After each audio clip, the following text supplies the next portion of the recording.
L'Institut catholique de Lille a remporté un appel à projet qui s'intitule le projet SAMI, qui permet de financer des dispositifs pédagogiques innovants. Et la réalité virtuelle est au cœur notamment de ce projet. Donc les TP immersifs, ce sont les travaux pratiques immersifs qui permettent de mettre en situation les étudiants en droit dans un cadre qui leur permet véritablement de mettre en application leurs connaissances juridiques théoriques.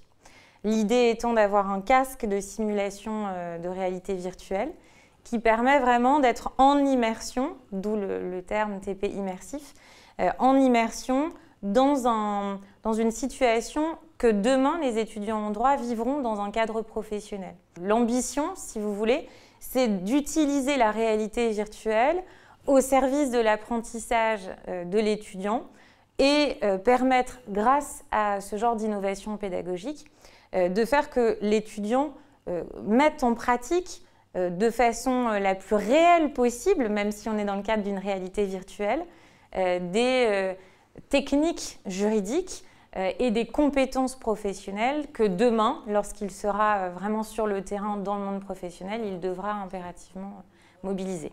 Je trouve que le développement de dispositifs pédagogiques innovants a vraiment tout son sens, toute sa place. Et de facto, évidemment, l'idée d'utiliser la réalité virtuelle prenait absolument tout son sens. La phase expérimentale a débuté il y a de ça 15 jours, puisqu'il y a 15 jours, les premiers étudiants de Master 2 ont pu tester ce casque de réalité virtuelle. Et les premiers retours sont particulièrement encourageants, puisqu'on est effectivement face à des étudiants qui semblent vraiment captés par l'expérience.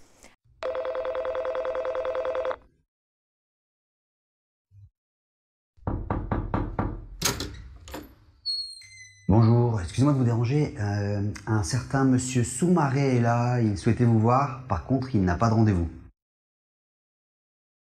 Bonjour maître, je suis désolé de venir ici à l'improviste, mais je viens de recevoir un recommandé qui dit que je dois quitter le territoire.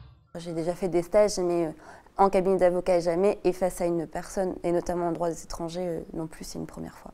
C'était vraiment une chouette expérience, c'était vraiment appréciable, puisqu'en effet, on voit enfin pour la première fois un véritable client devant nous sans avoir forcément fait de stage en cabinet, et c'est assez facile d'accès, de prise en main et très intuitif comme manière de fonctionner.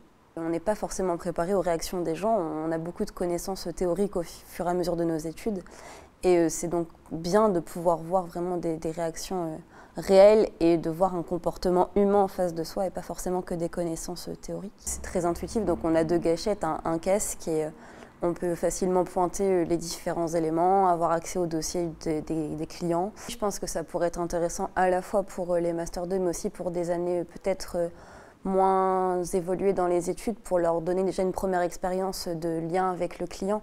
En Master 2, je pense qu'on est peut-être déjà un peu plus préparé, parce qu'on a déjà un peu plus de bagages théoriques.